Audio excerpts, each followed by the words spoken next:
Welcome. I'm so glad you're here. You are on the right track if you're taking the time to help yourself on this journey. Well done.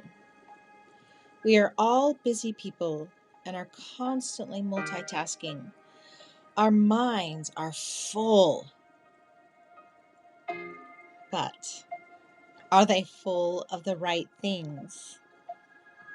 And although it can be useful at times to be able to multitask, it can also create unnecessary frustration in many situations.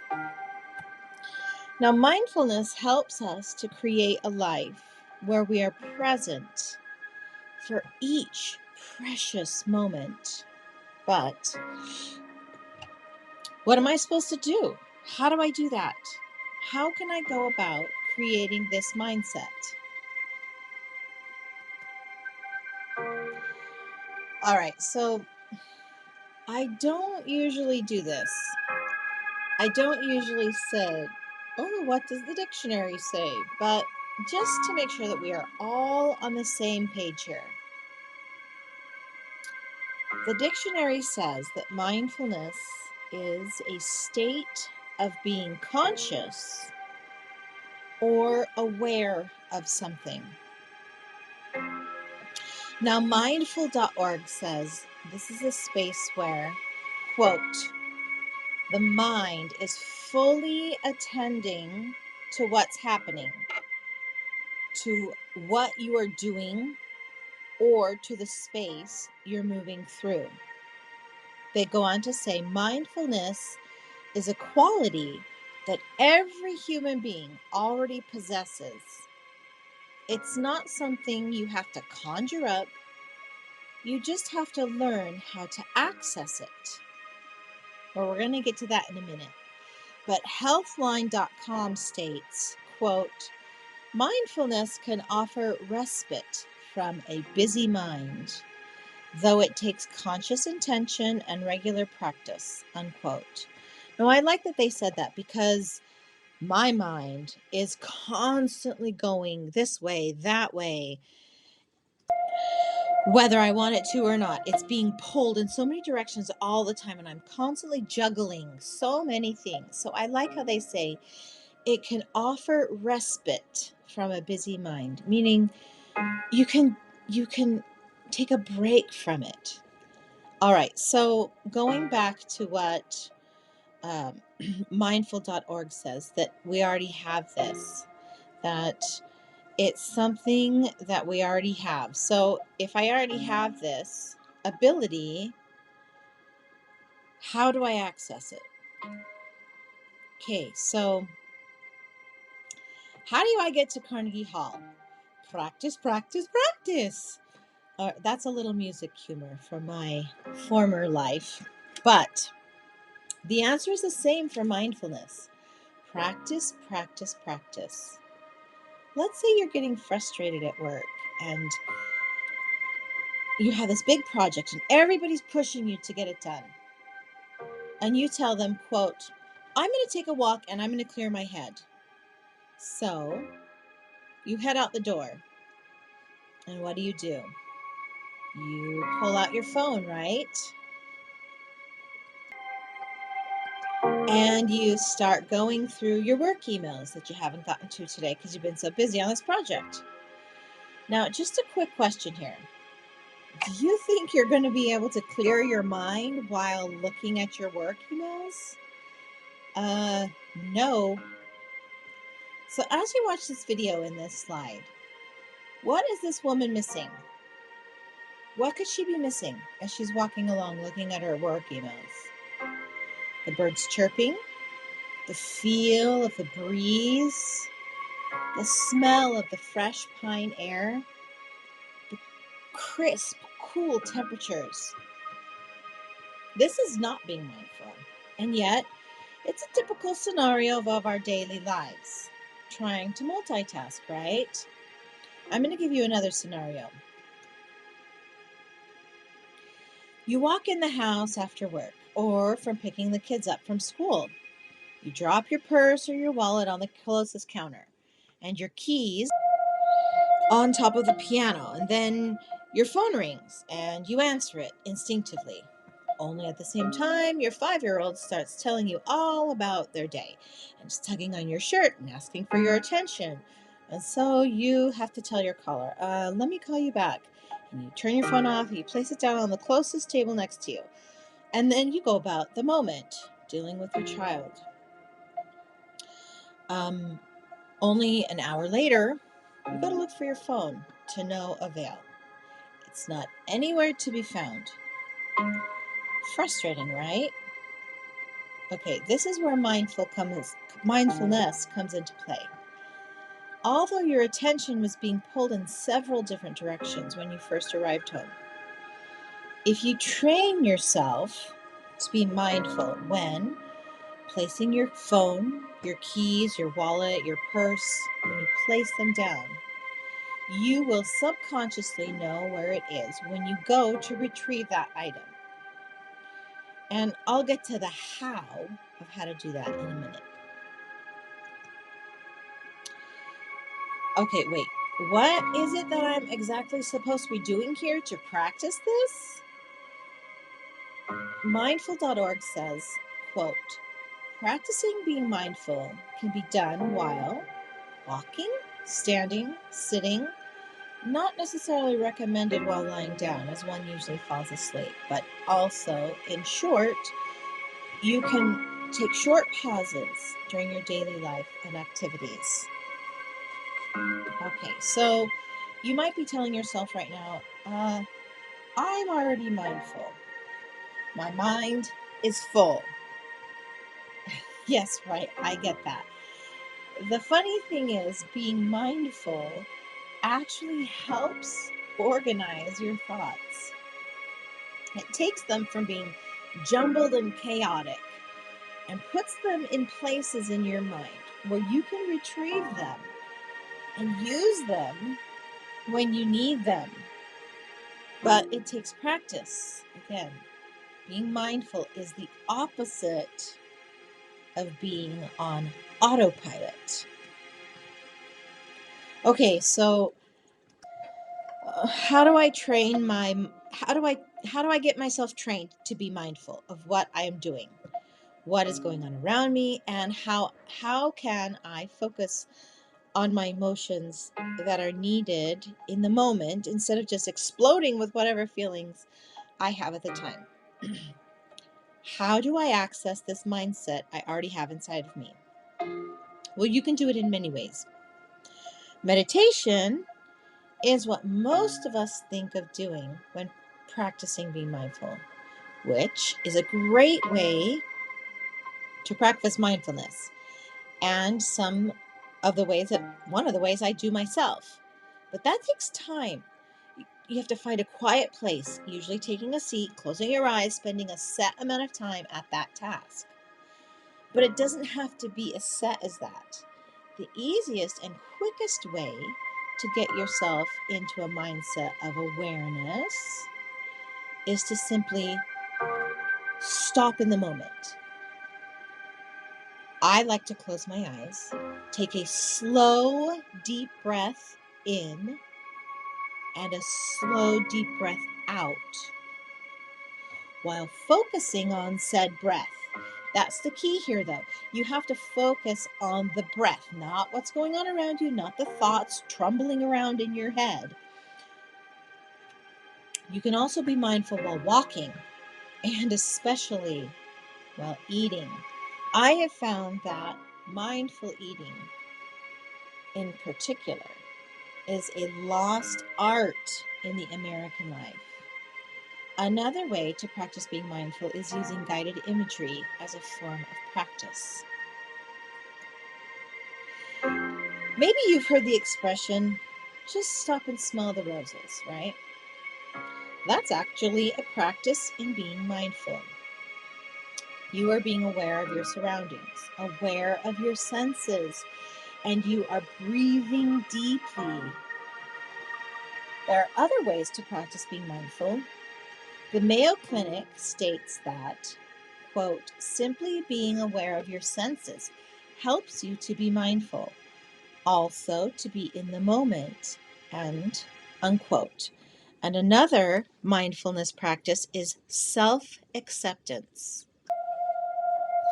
Verywellkind.com states, unquote, "Be kind to yourself. Don't be harsh or judgmental if you find your mind wandering during your practice. Mindfulness is also about accepting yourself and treating yourself with compassion. Show yourself the same compassion and understanding that you would a close friend." Unquote. As usual, in the general populace, we find being kind to ourselves is usually harder than being kind to someone else. So, if you master this task first, the task of being kind to yourself, it will be easier to be kind to others when practicing mindfulness. What are the benefits? They are well documented, these benefits, in the medical field. And according to Healthline.com, these are some of the greatest benefits you can gain from being mindful, from practicing mindfulness. Now, if you want to find a therapist for guided mindful therapy, reach out to your physician. You will find practices and therapies called acceptance and commitment therapy, which is ACT, dialectical therapy, behavioral therapy, which is DBT, mindfulness-based art therapy, MBAT, mindfulness-based cognitive therapy, MBCT, mindfulness-based pain management, MBPM, and mindfulness-based stress reduction, MSBR. Now, it all depends on whether you are the kind of person who needs guided mindfulness, such as a class you go to, or you can use an app or a self-guided class online. There are so many resources out there. Or perhaps you might find moments where you can be spontaneous in your mindfulness. And take those moments just to close your eyes and breathe. Focus your mind on that breath. I say it's a good thing to try a few classes or guides at first if you're new to this. Figure out what you like, what you don't like. Get some good practice in. Then once you get comfortable and can take advantage of those moments to breathe, then do that as often as possible. Okay? Try at least to do it once each day for 1 week. So whether that's spontaneous or you set aside time, once a day for 7 days. That's your first goal. Then set a monthly goal, whether that's multiple times a day or still once a day. Do it that many times for 1 month. And eventually, it will become effortless. Once you put that practice time in, it will become effortless and something you love to do. Psychology Today, that's psychologytoday.com, states, quote, "Fears and insecurities about the past and the future can make it extremely difficult to appreciate the present," unquote. Thus, of course, deterring us from committing or continuing this mindful practice. You might find that in the beginning, it's too exhausting to make yourself aware of what is going on all the time. So you tell yourself, this is just too hard. So you self-destruct without even giving it a real go. Or maybe letting go of what is going on in your head. is your pitfall. Letting go of what's going on in your head can be really hard at first. Oh my gosh, that was so hard for me. I am a control freak.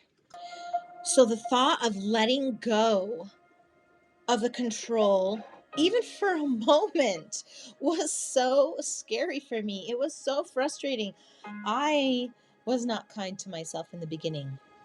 I will tell you that took a lot of practice. But what I found is that letting go, even just for a few moments, and concentrating on that breath, once I got the hang of it, once I got the practice, I felt so much more in control once I got through that momentary breathing. It was amazing. However, I will tell you, I still struggle with this at times. So, again, practice, practice, practice. Okay, let's try this. Let's do it together. Ready? If you're not in a place right now where you can do this, it's just going to take a few minutes, not even a few minutes. It's going to take maybe 30 seconds. But if you don't have a time, pause this or keep watching the class and come back here and do this with me.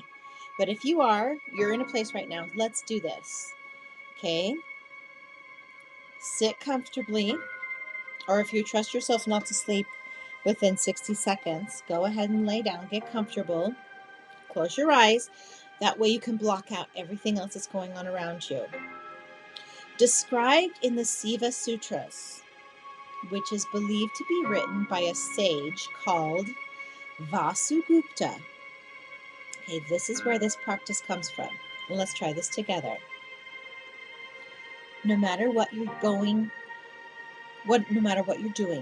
you can practice placing your attention on your breath. Okay, this is what we're going to do. Whether you're making your bed, surfing the web, I don't really recommend that one, but walking your dog, nearly every moment is an opportunity to do this, to become more present. Okay, you start by becoming aware of the sensation of your breath. Okay? Feel the rise and the fall of your belly and your chest as you breathe in. You breathe in and you feel the breath moving in. Maybe it's cool to your nostrils. And as you breathe out, you notice how warm it is. Doing that again, breathing in, feel the coolness, your chest rising. Breathing out, exhaling, you feel the warmth, feel the fall of your chest or your belly. And eventually you'll notice that your mind probably has wandered, and that's okay. Be kind to yourself. Clear your mind again and take another breath in and out, feeling the cool in and the warmth out. Simply bringing the attention back to your breathing. No judging, no rating your performance. There is no objective other than being with your breath. That could be hard if you've never done this. Be kind. Don't get frustrated. This is the practice. Repeat this process over and over. You can practice for a set amount of time throughout your day or short moments whenever you need it. That's the best thing about this. All right, really, that's it. It's as simple as that. Come back to me. Come back to the class now. There's a time and a place for everything in our lives. You get out of life what you put into it. Try again. Be mindful of your needs first. Then let that mindfulness filter down to others in your life. It took me a long time and many lessons in order to find strength to put myself first. I always put my husband, my children's needs first.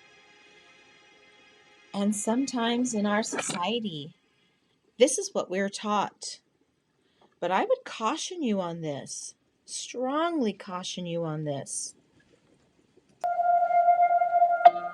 as this was a part of my own personal spiral into depression and anxiety, constantly fulfilling the needs of others before myself. I was not taking care of my needs. I was not being mindful of what my body was trying to tell me. Okay?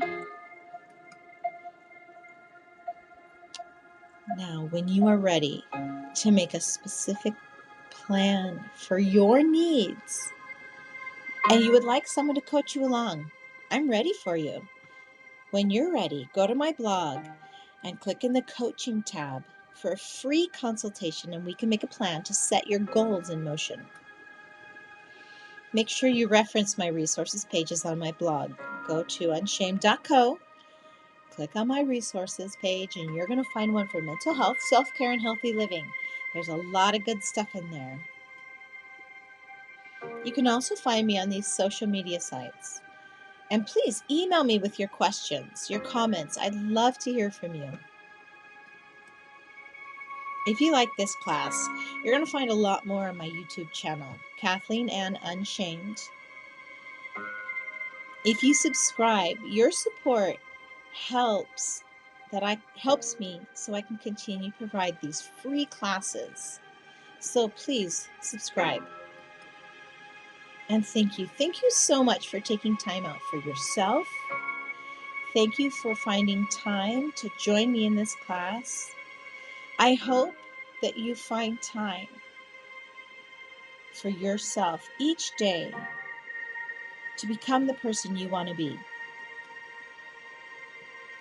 These are the sources that I have put into this class.